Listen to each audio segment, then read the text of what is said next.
Every year that Google pushes out a new version of Android, I am honestly floored that they missed yet another opportunity to implement a proper backup system within the firmware. Today, I would like to go over why we don't have this as an option right now, but if you stick around toward the end of the video, then I can demonstrate how a free and open source service handles backups properly.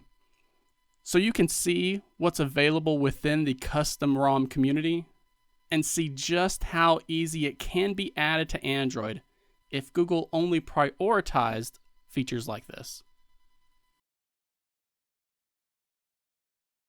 If you have ever lost or broken your Android phone before, then you already know how much of a pain it can be to get the phone set back up again. This type of issue even pops up whenever an over-the-air firmware update just breaks everything, and the user is forced to perform a factory data reset to fix it.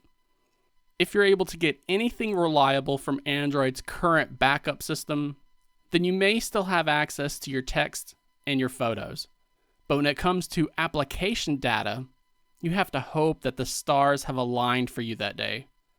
So why does Android's native backup system fail to truly be useful? I think it boils down to three massive roadblocks. First up, we have the 25 megabyte artificial chokehold. As Google Drive does have an auto backup feature for Android, and it's actually completely free to use. But because Google is footing the server bill for billions of devices, they have imposed a strict 25 megabyte limit per app. And this is enough for basic settings and text files, but if you have a game with 2 gigabytes of downloaded assets, or a podcast app with 500 megabytes of episodes, then it all gets completely left behind. Now, for the second thing, we have what some folks would describe as developer sabotage that's completely driven by paranoia. Because Android's hardware ecosystem used to be the Wild West, and the mobile dev community hasn't been able to fully trust devices like those cheap budget tablets that you see floating around. They just weren't able to handle secure tokens as safely as flagship devices, which caused enterprise and backup security teams to become paranoid. And instead of using a scalpel to only back up sensitive data, many developers for Android just took the lazy route and slapped the Android Allow Backup false flag onto the entire app. So that completely blocks your data for that app from being backed up. Now, third, there is a lot of deep-rooted technical debt within the Android file system, with Android apps being allowed to constantly run background processes, services, and writing files. If you try to take a live gigabyte-sized snapshot of an Android app, the backup has a high probability of being corrupt because Android isn't perfectly freezing that app's state. The current Android Auto Backup API simply wasn't built to handle this type of work at scale.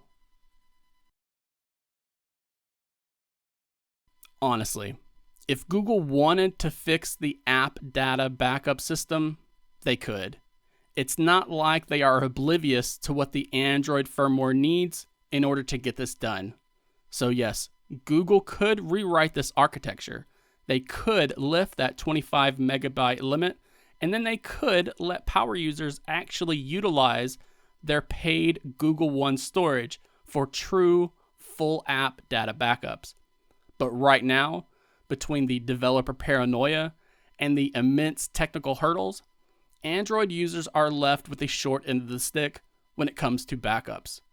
And part of that is due to how much sway Apple has over its developers. And part of that is because mobile devs seem to make much less money on Android, even though the Android platform has a lot more people using it. But I would rather not focus on that issue today, because Google could begin to change the consensus of the developer community. We just don't have any confidence that they actually care when it comes to proper app data backups. And the community as a whole has even less confidence that Google won't just kill the feature in a year or two anyways. But there is a much better backup system available for Android.